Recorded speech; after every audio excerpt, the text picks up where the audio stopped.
This is Rennie Knopf with Championship BBQ.TV, and you're listening to the Barbecue Central Show. Start the game! Let's go! We'll do it live. Okay. Well, do it live! I'll write it and we'll do it live! So to get that perfect barbecue, you use wood. Are you sure it's safe? Whatever. We put the lighter fluid on, strike the match, and... Oh! Should we call the fire department? That might be a good idea.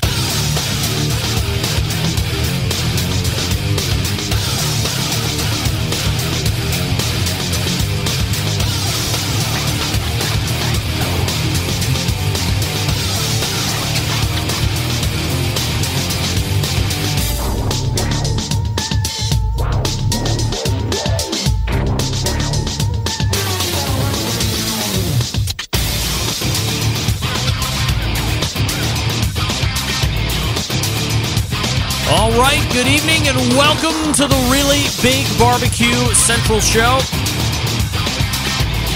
This is the show that talks about all things important in the world of barbecue and grilling. We are broadcasting live from the Rock and Roll Hall of Fame city of Cleveland, Ohio. It is the barbecue capital of the North Coast. I'm your program host, Greg Rempe. Happy to have you aboard here on your Tuesday. If you want to jump in on the show this evening, more than happy to have you. It is a phone call, 216-777-2120. That's 216-777-2120. If you'd like to email the show, you can do that as well. You can get in touch with the show by sending an email to Greg at bbqcentralshow.com or on the Twitter and Instagrams at BBQ Central Show. Anything else you want to find out about the show can be found at the main website, thebbqcentralshow.com. And here's what's happening in case you didn't get the newsletter. Coming up in about 12, 13 minutes from now, it is yet the beginning of another month. And when we have the beginning of another month, we are due for the doctor's visit, the monthly barbecue doctor's visit. So if you have any ills, ails, or otherwise that you think Ray Lampe might be able to help you out with, that is indeed who we'll be catching up with in about 12 minutes from now, Dr. Barbecue Ray Lampe, for the Ask Dr. Barbecue segment. Got a lot of things to talk about, not the least of which is the final countdown to the days of when Dr. Barbecue, the restaurant, will actually be opening. It seems like we've been talking about it for years and years now. But we really have a goal line in sight, and we'll be talking to Ray about when that actually might be, probably in the next 30 days or so, amongst some other items as well as it comes to live fire cooking and grilling. Then at 9:35, if it's one thing I know about the barbecue and grilling industry is we certainly love all of our pits. We love the cookers, the grills, all of the cooking vessels that are currently out there. We want to get our hands on all of them. The other thing I've come to find out is that once you own a number of these things, when you really start to add up what is costing you the most money, indeed, it's not the pits. It's all of the accessories and accoutrements that come along with making the barbecue and grilling life easier.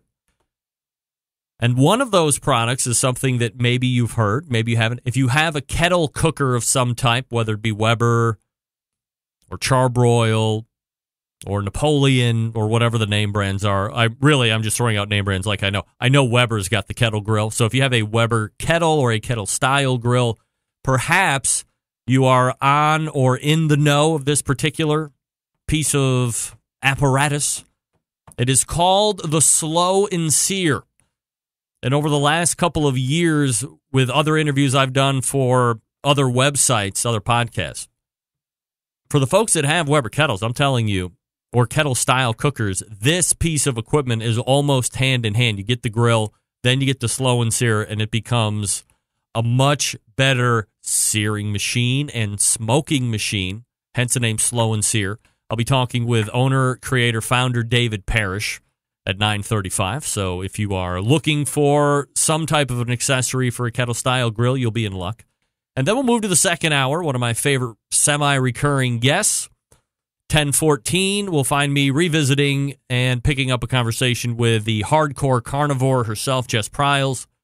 JessPryles.com. We'll be talking about a number of live fire barbecue and grilling topics, maybe boiled hot dogs, maybe a little refresh on dry aging, maybe some beef talk about what the differences are between the beef that's here in the States and what's available in Australia. She does, I wouldn't say spend an incredible amount of time in Australia, but probably gets back to Australia more than a lot of us. I mean, she is from there originally, so inherently there's probably a built-in need to get back. I mean, I would love to get there, but I don't actually see myself getting there. That's on me.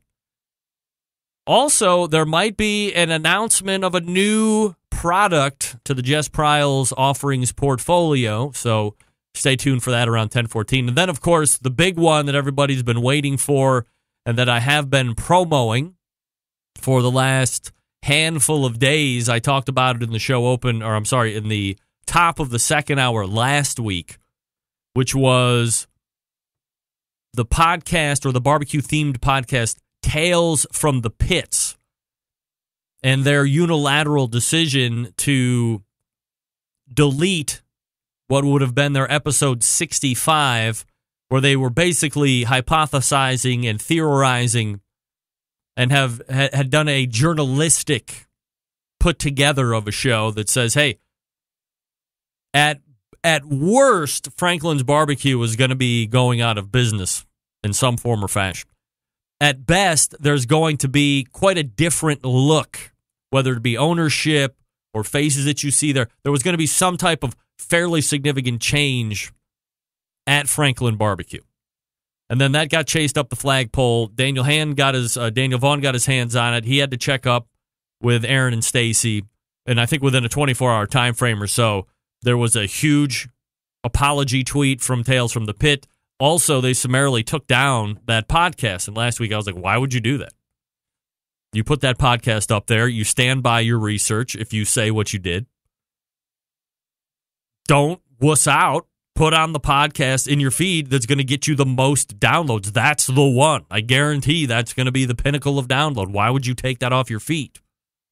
I pleaded with them to put it back up there, which is currently fallen on deaf ears. Also, reached out to them through social media channels, say, hey, come on this show, 10:35, let's talk about it. I want to be your advocate. I want to tell you that what I think you did was good. I don't want to stir it up Jerry Springer-like, so I am happy to say that at 10:35, I expect to be joined by Tales from the Pits. So tell all your friends and neighbors. It's going to be a great time. I do want to say right off the top here, if you are looking for the live stream on Facebook and it's not there for whatever reason, as I went to start the broadcast, it's going out to YouTube. It's going out to Periscope with no problem. Facebook, deciding to have a problem this evening. So I apologize for that if you're trying to find the show on Facebook, but you'll get it here in podcast or through the audio only, which you can get on my website as well, the bbqcentralshow.com. So that's what's on tap for you this evening. Quick listening note here. If you are a fan of Spotify, I'm a huge fan of Spotify, so much so that I actually pay the $9 or whatever it is per month so I can make my own playlists and not have ads and just play music like a madman. To me, I find the value there. The Barbecue Central show is now listed in the podcast section in Spotify.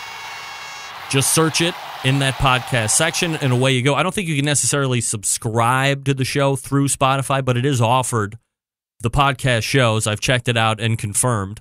So if you're stuck in an office, you're in a car, you don't have a podcast catcher, you want to get it a different way, you just go to one particular platform to get all your music and podcasts now. You can do everything in Spotify. You're welcome. I'm not going to have enough time to get through this, so I'll probably save it for next week or later in the second hour. But I do want to say this.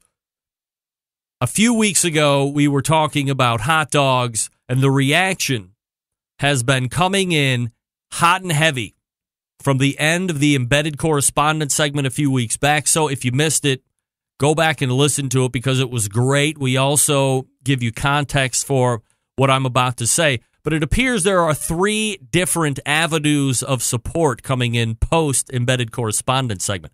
Some of you support me and my like of boiled hot dogs and ketchup. Steve Ray, David Huff, and our appreciation of boiled hot dogs. Some of you are supporting all of us. Some of you think that Stephen Reichland is correct and that those who eat boiled hot dogs are indeed going to hell, a 10th circle of hell, to be exact. And some of you think that Doug Scheiding is 100% correct in what can only be explained as his utter disdain for hot dogs. So much so, he will not even put them on any of his cookers that he owns. None of them. Kids, if you want hot dogs, go screw. Not at Uncle Dougie's house. No hot dogs will broach the cooking surface. I mean, you want to beef with me about boiled hot dogs? I guess we can talk about them. Doug doesn't even want to talk about hot dogs anyway. Not no way, not no how. Get out of here, hot dogs. Beat it.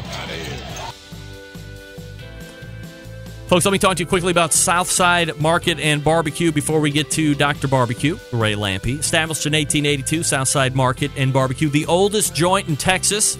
They've been owned and operated by the same family for 3 generations. They offer premium Central Texas barbecue products, slow smoked over real wood, shipping, distributing, manufacturing sausages for companies across the U.S., from food trucks to multi-chain restaurants. Southside sausages can be on your menu as well. All meats processed in the on-site USDA-inspected facility. A trusted partner with a focus on quality and, most importantly, authenticity. Wholesale options available, shipping nationwide via FedEx. You can also do food service distribution through Sysco, U.S. Foods, and Martin Foods. Company packaging capable, from research and development to package completion. They can follow your recipe or help you develop something brand new. They also have private labeling opportunities also available if you're not familiar with that. Basically, you can buy Southside Market's products already made, tried, true, tested, and then just stick your label on it, private label. So now you can offer something new to the revenue chain. Southside selling their products regardless of what name is on it. What do they care, right? As long as they're selling it. You can visit SouthsideMarket.com for more information. Here's the best thing, 10% off coupon code for online orders at SouthsideMarket.com. All you have to do is use promo code BBQ Central. That's BBQ CENTRAL, one word, all lowercase. And again, that's checkout online, SouthsideMarket.com. That's SouthsideMarket.com. Dr. Barbecue, Ray Lampe, out of the break. Stick around. We'll be right back.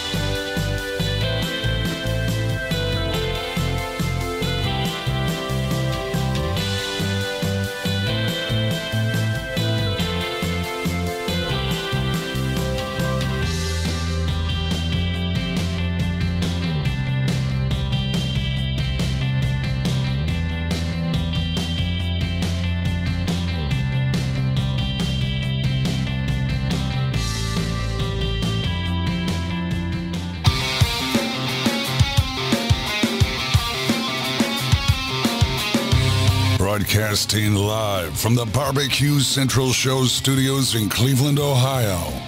You're listening to the Barbecue Central Show. Once again, here's your host, Greg Rempe.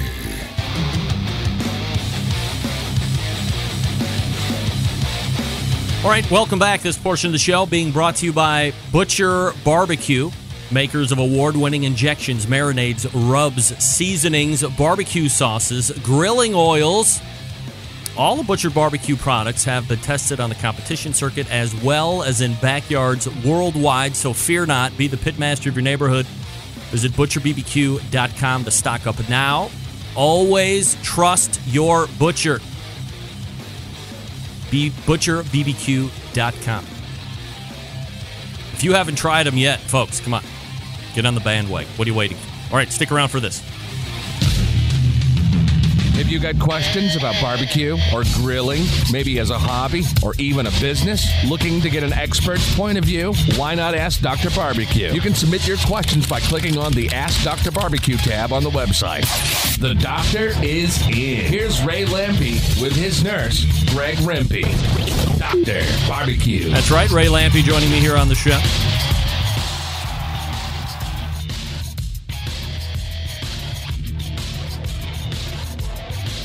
Ray, how are you, buddy?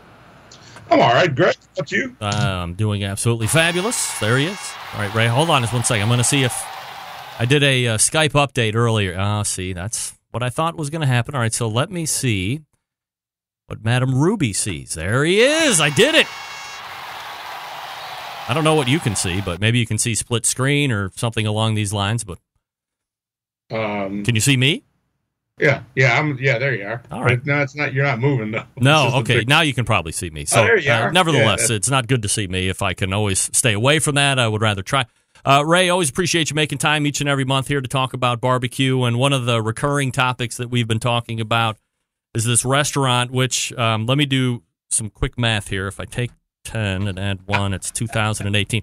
We've been talking about the opening of Dr. Barbecue's restaurant for 7 years now, I believe, if that's the number. Is that right? I think that's about right. Yeah, it feels like it for sure. So really, though, we are weeks away from the literal opening. So what's the latest on the restaurant? Then we'll go ahead and push through some other items.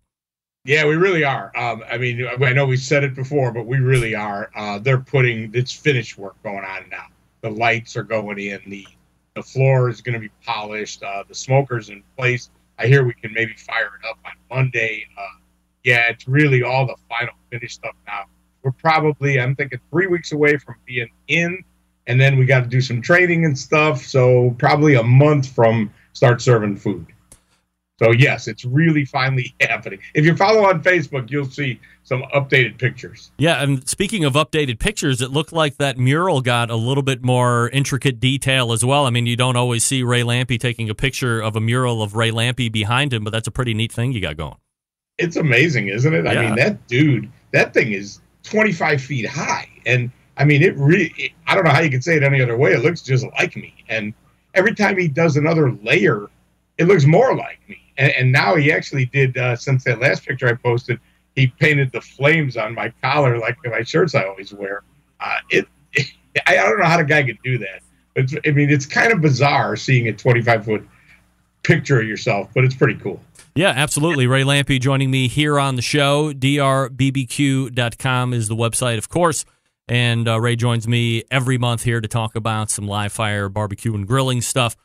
Ray, before we get into some of the Facebook questions, I understand that I believe it's a couple weeks from now you're going to be heading out to San Diego to the Del Mar racetrack, which, by the way, Ray, I know you're a fan of my show and you know a little bit about me. I'm a huge fan of thoroughbred racing, born and raised Saratoga Springs, New York, home of the oldest thoroughbred racing track, so ponies are in my blood. But if I have to go west, Del Mar is certainly one of my favorite tracks. I've never been there, but I watch it all the time on television, especially when it's in season. What's happening out there? What are you doing? Oh, yeah. I mean, I haven't been either, and I hear it's beautiful. Oh, sure. I grew up in Chicago at the seedy racetracks that weren't very nice, so it's going out there is going to be a treat. Gene Goicoechea. I don't know if you remember Gene. Gene, yeah. He's the KCBS guy for 30 years, probably as long as I have. And he's somehow involved with a restaurant out there in this event, and the Big Green Egg guys got him to do a booth there at this racetrack, and it's a big deal. Certainly good demographic there. It's supposed to be a beautiful place. They asked if I'd come out, and it was, I said, yeah, what the heck? I mean, this is what I do, so how do I get to pass up an opportunity like that? I can't wait. I'm looking forward to it. I'm not too involved with the horses these days, but I've been known to lose a few dollars myself. So will you be doing demos and doing cooking on Big Green Egg like the normal Ray Lampy stuff? Yeah, we just talked. I just was trying to get a handle on it today. They're going to have like a booth where they're going to be. There's a cook-off, and there's like a lot of sampling going on with the cook-off. I don't really know much about that. But Big Green Egg's going to have a booth, and I'm just going to be there. I'm going to cook some ribs, some pork tenderloin, and salmon, and I'll just be cooking it off and on during the day. Dean is doing some demos with us as well. So we'll probably go back and forth every hour or so. I'll cook a little something. We're not really there to feed everybody, but if you happen to be standing there and I got some food, I'll certainly share it with you. Also, I'm wondering, from a Big Green Egg festival type of thing, there's supposed to be something going on in Bozeman, Montana. Do you have plans to be out in Montana at any point this year? No, I don't. There's so many of them now. I just can't get to them all, and they don't all think to invite me or bother to invite me. They have different attitudes about what they should do, and inviting me isn't always a thing. But hey, I'd love to go to Bozeman, so they should invite me next. Have you ever been to Montana before? Yeah, I've been to all 50 states. Really? When I went to Alaska last year, wow. That was the 50th state that I hadn't been to. So yeah, I have. Montana is beautiful. It's a cool place. All right, so let's hold Florida off to the side. What's your favorite state since you've been to all of them? Oh, I love Chicago, of course. I like Colorado. The nicest people. Chicago's not a state, Ray. Did you know that? I didn't know if you knew that. I know it's so big, people think it is, but no. Tennessee is the nicest people in the world in Tennessee. That's for sure. That's a state, right? Yes, full state. That's right. So is Ohio. Nobody ever says it Ohio. Depends on the week. I like all of them. Every one of them's got their character and their thing about them. I'm lucky enough to have seen them all. From an egg event, do people have to go? Would people go through? If so, okay, let me back it up. If people are interested in having you come out, do they go through Big Green Egg to get to you, or do they contact you directly? How does a booking work? The dealer calls their distributor calls Big Green Egg forwards it to me.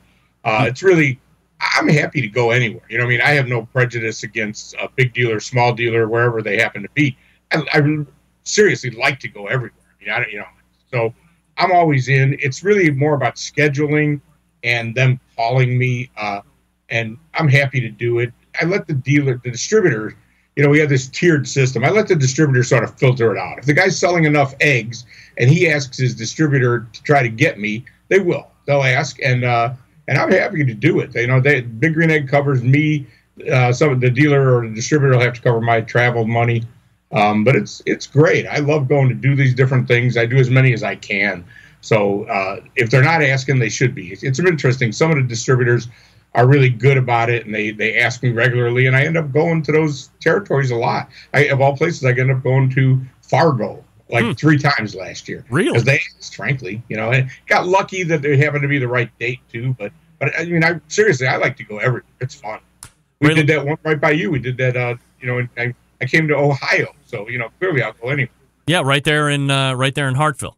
Hartville, yes. Yeah, that's actually happening again. Hold on a second here, Ray. I got a thing going on here. There we go. I was trying to figure out what the hell was going on. That's a lot of technology stuff going on there, but I finally figured it out as I'm listening and deciphering, playing detective and listening to you at the same time.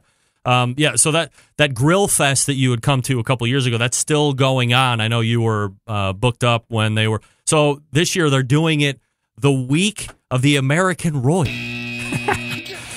So they reached out to me. They're like, well, who do you think we could get? I was like, oh, my God. I'm like, any A, B, and C list barbecue celebrity is going to be at the American Royal. It's a huge draw. So now, luckily, and I'm going to look like a complete ass because I said every A, B, and C list barbecue. But I did pull out an A-list reference, and I believe it has been put together, and it's by a guy that you know, and I think we both love, by the way. If you can believe it, Ted freaking Reeder is going to be in Hartville, Ohio, September 15th, really? I believe. Yeah, so he was not going to be down at the American Royal. I think it was like a week off, but I was like, hey, this was a pretty cool event. You're going to be in front of... Did you tell him it's a dry county? Well, I mean, you can go anywhere else and drink your face off, so or bring your own. I'm sure Ted isn't averse to, maybe packing a little bit for the road, right? I would warn him, though. I know Ted pretty well, very well. He's a good friend of mine. I would warn him that there's no liquor stores around. All right, good to know. So I'll make sure that I give Ted the warning. But so I believe, I don't want to commit fully, but I believe there was some type of at least an agreement in principle that he would come down and do the grill fest. So if you're going to be in Hartville, middle of September, that's certainly a place to go. Speaking of September, you're going to be doing the Paradise Food and Wine Fest. Where is that, and what's involved with it? Yeah, and matter of fact, Ted will be there as well. Ted, wow. Teddy will be there with me. I don't think he's there for the whole week. I haven't talked to him lately, but it's in Playa del Right. I don't know, Mexican Riviera, right? We fly to Cancun and we drive over to this other place. Wow. The links are all on my website. Then I give you that link to it, Ocean Resorts or something. Just send me an email if you're interested. It's really a really nice resort. A friend of mine is the executive chef over the whole resort. And what he's done is invited like 15 chefs to come there for the week. And Teddy's one of them, and Cindy Hudson from Miami's one of them. Sue Torres, my friends, Debbie Gold, just a bunch of badass chefs coming. And what we do is everybody cooks, like 2 people cook dinner every night. And then I get to do the beach barbecues, and that's what Teddy's doing too. And so I'll get a couple of the other chefs to help me. So if you're there, you're just interacting with us and hanging out all week. And it's all these really cool chefs doing different things. They'll have a bunch of liquor sponsors, food sponsors and stuff. It's really a wine and food fest at a resort in the Mexican Riviera.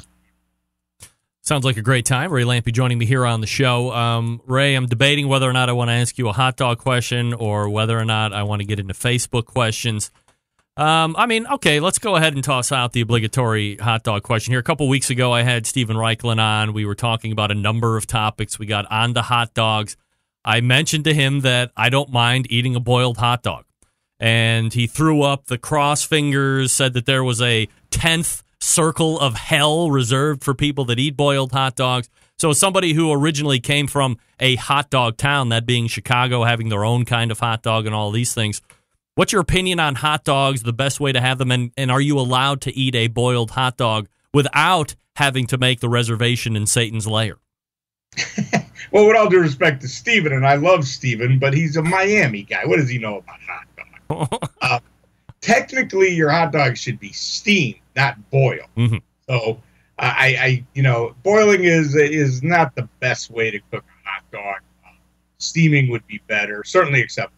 These days, I do griddle them, though, or sometimes grill and cook them on the fire. So boiling is not my first choice, but I'll still argue with Steven for the heck of it. Maybe it's been a couple of years now. I've seen devices that, this one popular one out is called Slot Dog, and you put the hot dog in, you squeeze it, and it kind of cuts it all over the place. And the thought, of course, is more surface area, more ability to brown and char, depending on how you like your hot dog. You into those kind of things, or will you use the knife and spiral cut it all the way around or anything like that? Nah, I'm not that. If I'm going to eat a hot dog at home, I'm going to just cook it and eat it. I'm not going to put that much effort into it. Although I do like when they do that. Like, you see that sometimes on the street of New York, they'll do that.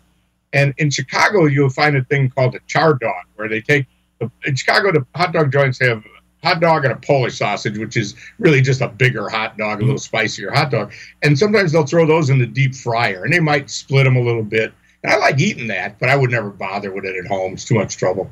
All right, Ray, so let's go ahead and answer some Facebook questions here. First one's from Toby Odell. Pretty good question, by the way. Why don't you see more barbecue restaurants doing pork steaks or blade steaks? They're so good in the smoker. Any thoughts on that? Yeah, I mean, obviously it's a St. Louis thing, and you get them everywhere around there. I don't know. It's a good question. I think it just hasn't caught on. It is kind of redundant to cook in a pork butt. It's one of the things we're going through right now with menu stuff. You find something really good, but how many different ways do we want to cook a pork butt on? And everybody does pulled pork. So I think that's probably why. It's just, to most guys outside of St. Louis, it's kind of a different way to cook a pork butt. And so why would you bother with that? Next question. I would always eat them. Yeah, for sure. I don't know if I've ever actually had a pork steak at a barbecue restaurant or had it offered even. So I would certainly be open to that. Next question. I don't think I've ever seen it outside of St. Louis. Yeah. Next question from Mark Vogt. I hope I'm saying that right. On a previous show, I think Dr. Barbecue talked about people asking him to private label his own rub or put his name on a rub. With all of these rubs and all of these barbecue guys with their own private labeled rubs, is there just a simple recipe that would be close to what a lot of us on the market now? Do you have any thoughts on that? Yeah, there's tons of recipes. That's one of the reasons I don't sell rub. I was originally selling a rub like in the early 90s for everybody, but it was a private label deal. I went to this place and they had a bunch of products that they didn't sell commercially, but you could just put your label on it. I did, and I sold it for a lot of years.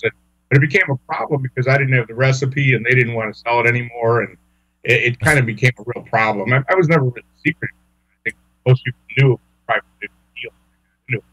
But it was fun. I liked doing it. But when I started writing cookbooks, it kind of seemed wrong. What would I do? Not share that one recipe that I was selling? Or would I label a product that was already in one of my cookbooks and you already had the recipe? It really just seemed disjointed for me. I used to sell a pepper blend too, 13 different peppers, and I had a barbecue sauce, and it was actually pretty good, but I had a partner at the time, and that kind of didn't work out, and then I just never wanted to restart it because of the cookbook thing. So it just was, now because of the restaurant, we are going to definitely have some products. We're not going to have them right away at the kickoff, but we will definitely have some products because, that's what you do. I created a hot chicken rub a couple of years ago that I've never shared the recipe. So that one I think we're going to use it in the restaurant and then we'll sell it. And then my original old barbecue sauce that I used to sell years ago, we'll bring that back. I've never shared that recipe either. But I think making rubs is a good idea. I think that's what you should do. What's happening with a lot of these new rubs on the market, what I see, they're doing something like, someone told me it's paprika oil, that stuff that makes everything so red, whatever it is that they're doing. And I think that's what it is. And the guys seem really to like it. I'm not necessarily a huge fan of it. A little paprika or a little chili powder will give your meat a nice color. I don't need my meat to look that orangey red. If you get a good mark on it, you kind of lose that color anyway. So, and it's hard to recreate that. So if you really like that, just keep buying it. But if you like to experiment with stuff, there's recipes everywhere. Every one of my books has got a half dozen rub recipes. All you got to do is Google that. You'll find a lot of rub recipes, and I think people should do that.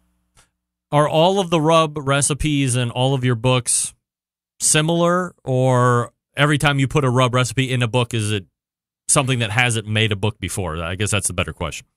Well, yeah, you force yourself to do it different because anytime I'm like if I'm going to this place in Mexico and I'm going to do a little rub making class, and I'll use that rub on the ribs the next day. You have tendencies, I always tell people start out with about half sugar and half salt, and then lean whichever way you feel. Well, if I'm making ribs, I'm going to lean to the sugar side. I'm going to have maybe even 2 parts sugar to 1 part salt. And I end up there all the time. And then I'm going to add some garlic and some onion and some chili powder and some paprika. And then I really like thyme. So if I'm going to add some herbs, I'll add some thyme.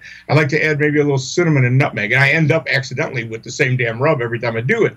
Now, when you're writing a recipe for a cookbook, you can't do that. You have to go out of your comfort zone and grab the lemon pepper or the basil or whatever it may be. And then maybe not so much sugar and use some different things just for the sake of making it different. Ray Lampe joining me here on the show. You find him here once a month, the first Tuesday of every month, by the way, for Ask Dr. Barbecue. drbbq.com is his website, and if you're going to be out west here in the next couple of weeks at the Del Mar Racetrack, be sure to poke around and say hi to Big Green Egg guy himself, Ray Lampe, as he'll be out there repping Big Green Egg and cooking up a little bit of stuff here. So, Ray, always appreciate the time, and we will look for you again next month. Okay, Greg, take care. You got it. There he is, Ray Lampe. Admittedly, that audio was a little brutal. Get that big stuff out of here. I'm telling you, I did some Skype update. Was it 2 weeks ago? I must have not had a lot of Skype stuff, but some of this stuff is brutal. Well, that's all right. Again, if you are interested, we had referenced briefly the Paradise Food and Wine Fest. I think he said that was somewhere in Cancun or north of Cancun or south of Cancun or something like that. There's a link, Paradise Food and drinkfest.com. Or if you want to shoot Ray an email, go to his website, drbbq.com. You can contact him through there, and he can give you some links and ideas on how you can get tickets and stuff like that. But, me and that's not my cup of tea. I don't like leaving the country. I, for some reason, believe that Mexico is very dangerous for a celebrity of my stature, so I will stay here in the confines of the friendly and safe United States. Look for Ray again next month. Let me talk to you quickly about Traeger grills before we talk about the Slow and Sear. David Parrish. Behind every great meal is a great grill, but not just any grill, a Traeger grill. And the Timberline is Traeger's most advanced grill yet. It allows you to smoke, grill, bake, roast, braise, barbecue like a pro no matter what your level. Thanks to the incredible wood-fired taste. Seriously, you don't know flavor till you're cooking with it. Traeger grills use all-natural hardwood pellets as fuel. So you're literally cooking with flavor, from low and slow smoked ribs to a seared steak, even a baked apple pie. Traegers can handle it all, and the Traeger Timberline makes it even easier thanks to the Wi-Fi capability. You can check on your cooks, kick up the temperature, and set custom cook cycles anytime, anywhere, right on your phone through the Traeger app. In fact, if I was cooking right now, I could go check on my brisket. How about that? Very easy. Find one at your local Traeger dealer or check them out online at TraegerGrills.com. That's TraegerGrills.com. Want to beef up your barbecue game? Sure. Traeger Shop Class, going coast to coast, bringing barbecue knowledge and amazing wood-fired food everywhere they go. Taught by professional pit masters, you'll take home all the skills you need to reach barbecue glory. Find a shop class near you today. TraegerGrills.com/shopclass. That's TraegerGrills.com/shopclass. I believe embedded correspondent from Texas, Doug Scheiding, is in, I believe he's in Montana, or is it Wyoming, doing a shop class. So much far north and a little bit west for Mr. Doug Scheiding. Good luck as you teach the good folks of that state Traeger barbecue. Adrenaline Barbecue Company, Slow and Sear, Dave Parrish. Coming up next. Stick around, we'll be right back.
Continuing to produce incredibly mediocre content in an exceptionally professional way.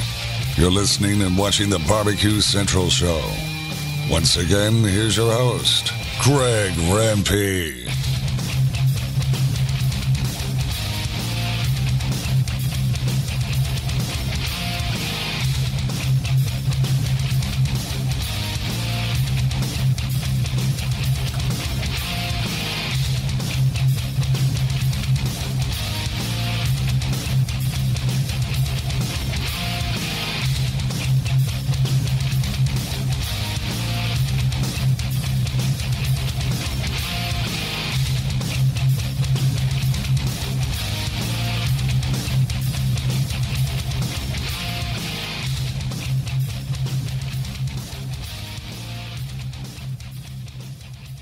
All right, welcome back.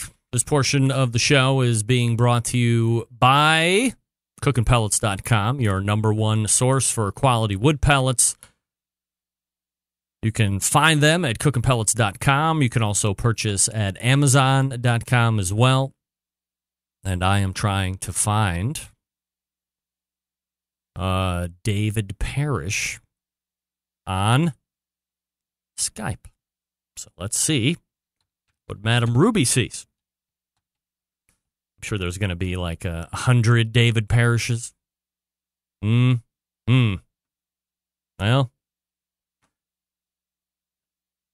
let's see how this works. If I open Skype, is that let Skype access your contacts? Sure, why not?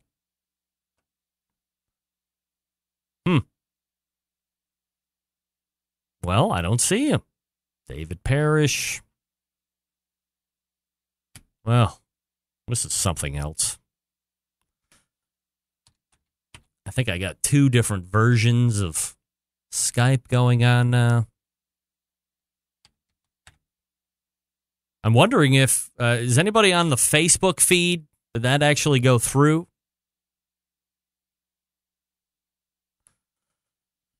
Let's give them a number to call in. Let me alert the guest here. John, I'm going to forward David the hotline number and have him call in if that's all right with you. Standing by. All right. I don't know if he's going to call, but we'll see.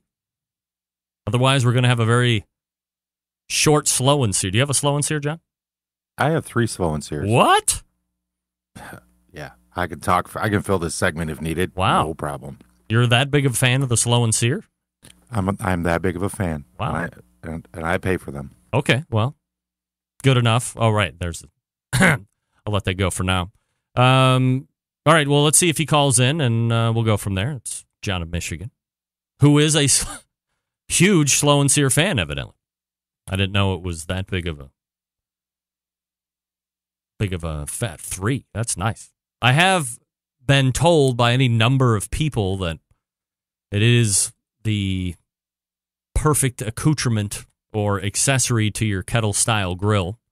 So, looking forward to talking with Dave. By the way, if you were wondering, you can find cooking pellets at cookingpellets.com, or you can buy on amazon.com as well. So, if you're looking for either one of those, that's fine. While we're waiting for Dave to potentially call in, let me talk to you about a brisket cook that I did over the weekend. So if you're following me on social media, this past Thursday signified the reemergence of what I was terming the summer of brisket. Now, initially, the summer of brisket was going to start Memorial Day because I cooked a brisket there, and the initial commitment on my part was to cook 1 brisket per week all summer long. So we were looking in excess of 10 to 12 briskets, 1 a week. And it didn't even need to be weather allowance because I have tents, so it didn't matter. Because of years and years of softball, we've accumulated enough weather-resistant stuff so we can just toss up 20, 30 feet of cover and we're good to go. So that was the summer of brisket. Then the youngest decided, I do miss softball. I want to play softball again. Summer brisket out the window for the last 8-9 weeks. But this past Thursday, they lost at Softball Nationals in Findlay, Ohio, and the summer of brisket reemerged. John Solberg, the guy who I was just talking to, he also produces the Best of show, sent me a Black Label Snake River Farms brisket just shy of 18 pounds for my birthday.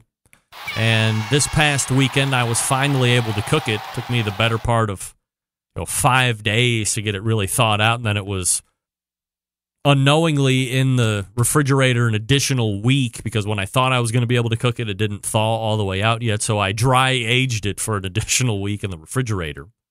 And as I had mentioned, the first one of the summer of brisket was Memorial Day. That was, I believe, a choice grade. It was a whole packer.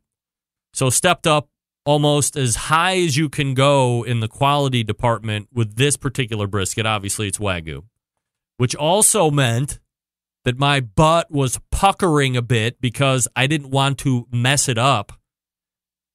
I also recalled the last time that I had Matt Pittman from Meat Church on, he was talking about a brand new method of how to cook briskets that he was working on, but we didn't really get into it. Time was evaporating. We had some other topics that I wanted to get to first, but he kind of threw that nugget out, so I went and reached back out to him and said, hey, could you lay the method on me? So the good news is this: simple in execution. You definitely need time on your side, or adjust your start time accordingly, but in its very essence, I started the Traeger 850, got it to 195 degrees pit temperature, For a Timberline, you can also do the super smoke setting, which I did have activated at that point. Did my trim, mostly removal of the top side fat and silver skin. Did I get it competition trimmed? No, not competing. I got 90% of the top fat and silver skin. Well, I got all the fat that I wanted off. I got 90% of the silver skin.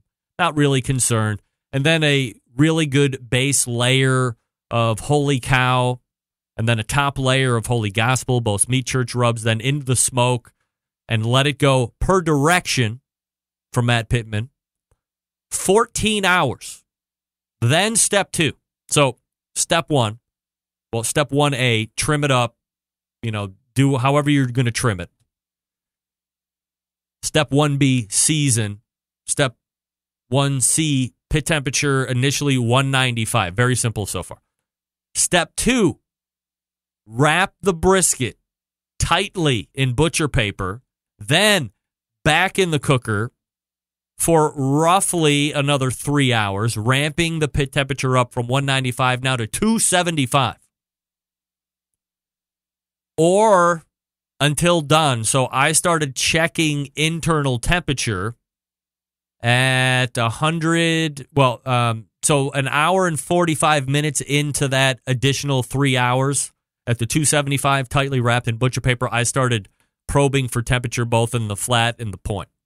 And I was shooting for a bit higher temperature than the magical 203, 204 number because I recalled Sterling Ball for Big Papa Smokers saying at some point, whether it was on this show or an outside conversation, that he takes his Wagyu briskets to 210 or something like that. So I was pushing for right around 208, 209, then go for the hold for 2 hours. So as far as the method is concerned, super simple, easy to follow, made a great brisket. I might have overshot just a tad in finish temperature, maybe, but it sliced well both from the flat and the point sides. Great flavor. The only thing I would say, and it must be the Wagyu, very rich on the mouthfeel and the flavor. So for me, it's kind of in that same vein as pork belly burnt ends as far as the richness is concerned. But I had good slices. I wasn't going to be packing it in, so I had 3 or 4 slices, a couple of the flat, a couple of the fatty. And to date, best brisket so far. So once again, thanks to Matt Pittman for the simple, easy to follow directions there. All right, we're finally able to put it together, and we got about 5 minutes, so let's go ahead and race to the hotline and welcome the founder, creator of Slow and Sear and Adrenaline Barbecue Company, Dave Parrish, joining me. Dave, how are you, buddy? Hey, Greg. Thanks for having me here. It's a pleasure. I'm doing great. Good, and I'm not sure exactly what happened. Skype is my fault because I did an update, and evidently I don't know what I was doing, but we can always reset up for a little bit longer episode here in the next week or two. But I wanted to at least get you on quickly and talk a little bit about the Slow and Sear. And I guess the first question is this. We all love the kettle grill. I've often said that the kettle is kind of the gateway drug that if you're not into barbecue is going to get you to at least really think hard about getting into barbecue. But it's not a singular barbecue cooking device. There's some deficiencies, and then within deficiencies, there's room for invention. So enter the Smoke and Sear. So if we're not familiar with what this is, give us a little idea of what the Slow and Sear is and what you're looking to accomplish if it's an accessory that you're getting for your kettle cooker. You bet. So the Slow and Sear is basically a metal insert that you put on the charcoal grate that turns your kettle cooker into a powerhouse smoker and a much better grill. It has a corral that holds charcoal, and then it has a corral that holds water. And that water is a vertical wall that sits between your burning charcoal and the indirect side where you're cooking your food for indirect or convective type baking, roasting type cook profiles. If you put the food over the charcoal, you're using the sear zone. So it gives you very effective 2-zone cooking. You've got a sear zone. You've got an indirect zone where you can smoke, bake, roast.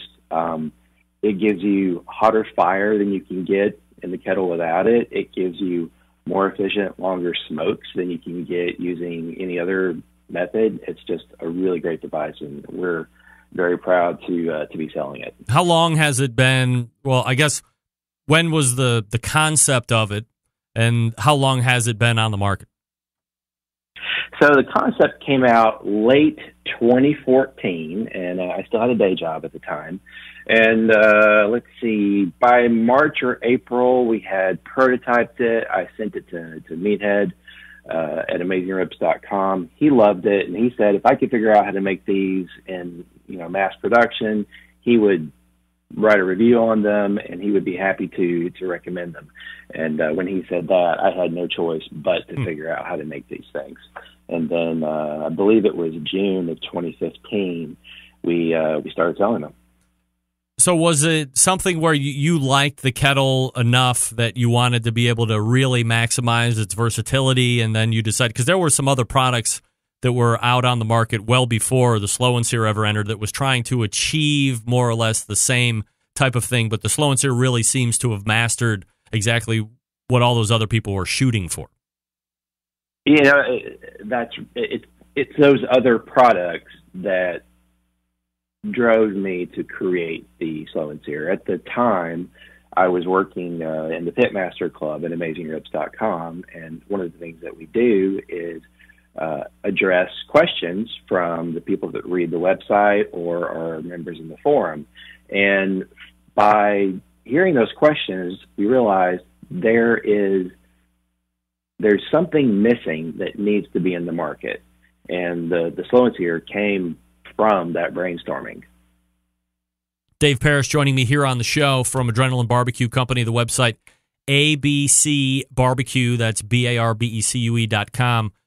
Dave, from the first one to what you're offering now, how many different versions of the Slow and Sear are there? Well, we started with the Slow and Sear, the regular Slow and Sear, and then it had an open bottom and relied on the charcoal grate that's built into whatever kettle grill you have to hold the charcoal in place. Folks asked us to put a bottom in it, so we did, and we called that the Slow and Sear Plus. These things, back at that time, there was a lot of hand welding involved, and it could take anywhere up to 30 minutes to weld one unit. Wow. We became so successful that we couldn't keep up with demand, so we were trying to come up with something that we could produce in more quantity. We wanted to improve on the product, and we wanted to reduce costs. So we're going for, at least we got two of them. We got more quantity, and we got more features. So with this new Slow and Sear 2.0, based on what we learned from both the Slow and Sear and the Slow and Sear Plus, we made a number of improvements. The water reservoir is removable now.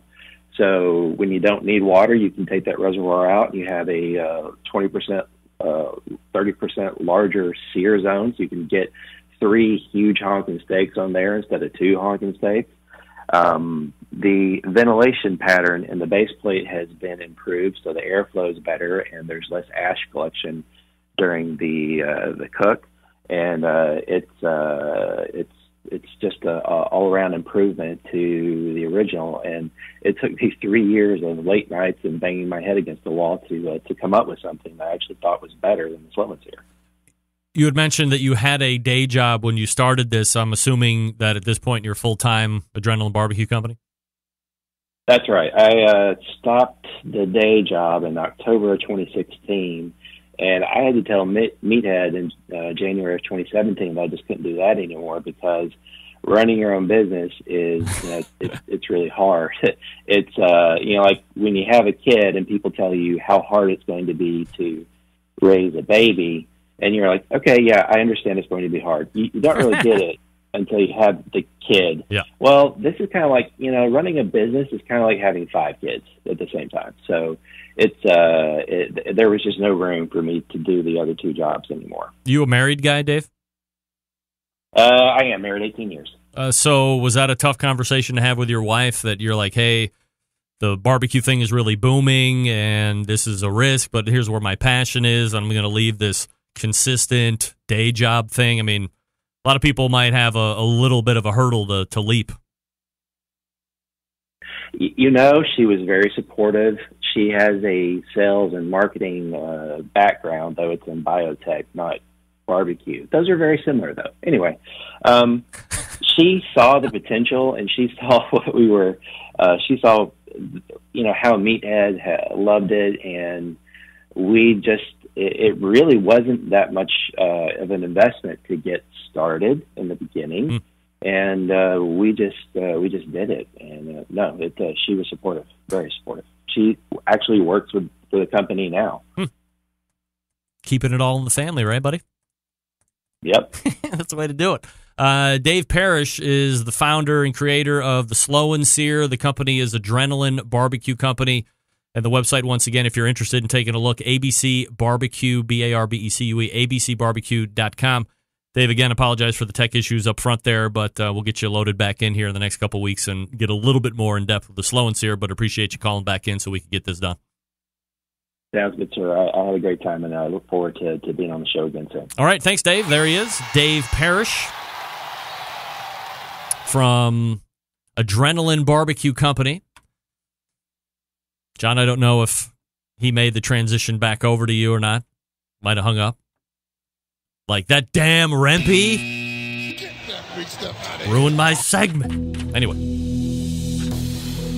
abcbarbecue.com if you're interested. Let me talk to you quickly about Green Mountain Grill, some of the best pellet cookers out there on the market today. I feel this question a lot. How do you talk about Traeger and then how do you talk about Green Mountain Grill? What are you talking about? Don't be a jealous bastard because two of the best pellet cookers out there on the market today find relevance in sponsoring a show that's outside the box just like they are. There's a niche for everybody. There's room for everybody in the pellet cooker market. Certainly everybody wants to dominate. Green Mountain Grill, no different. They have a great lineup of products depending on what you're looking to do. Might I suggest if you're looking for something in the big realm, you got a lot of family members, you like to do a lot of cooking in general, maybe you got a big family, Jim Bowie on the Green Mountain Grill side is the way you're going to want to go. You can fit a number of pork butts in there, a couple whole packers, multiple racks of ribs, all the good stuff. You're off and running. Then Daniel Boone is in the middle. That's kind of my go-to pizza oven. We'll talk about that here in a second. But if you have a medium-sized family, Daniel Boone might be more your style. Or if you like portability, certainly you want to take a look at that Davy Crockett. If you don't have access to a traditional power outlet, you can use the 12-volt adapter that comes with that, so it's ready to go wherever you are. And you're not sacrificing a tremendous amount of capacity when you talk about portability here either. So you'll be surprised with how much you can get into that Davy Crockett. Now, pizza oven insert, I always talk about it because I use it a couple days ago. Made 8 pies. We're using those pita shells because we don't want to mess around with the dough the particular day we were doing it. So those work really well. Extra large pita shells that you put on the sauce, do your toppings, and away you go. 3 minutes or less, those pizzas are out. Everybody's having fun. Pizza parties are fun again, folks. Thanks to the pizza oven insert at greenmountaingrills.com. Once again, the website, greenmountaingrills.com. And we'll be back to wrap the first hour right after this. Stick around. We'll be right back. Big name interviews, advice on cooking brisket and ribs, and the only host willing to share his honest opinion on all things important in the world of barbecue. It's the Barbecue Central Show. And this segment brought to you by Fireboard. Monitor up to 6 different temperatures simultaneously. Connect to Wi-Fi for cloud-based monitoring or connect via the Bluetooth. If you have Alexa or the Google Assistant in your home, you're lucky because Fireboard fully integrated with both, learning new skills all the time. Find out more by visiting fireboard.com or call 816-945-2232. It's 816-945-2232. Tell them the Barbecue Central Show sent you. You'll be happy that you did. All right, let's go ahead and wrap up the first hour. Thanks again to Dave Parrish, Adrenaline Barbecue Company, abcbarbecue.com. If you have a kettle grill and you're looking for the go-to accessory, you might want to consider the Slow and Sear. Don't fall for the other ones. I currently don't have a kettle grill, believe it or not. Otherwise, I would probably look into getting one. All right, we're pouring into the second hour. Lots of great stuff to go in there. Jess Pryles, Tales from the Pits, and who knows what else. You're listening and watching the Barbecue Central show right here on the Barbecue Central Network. Stick around. We'll be right back.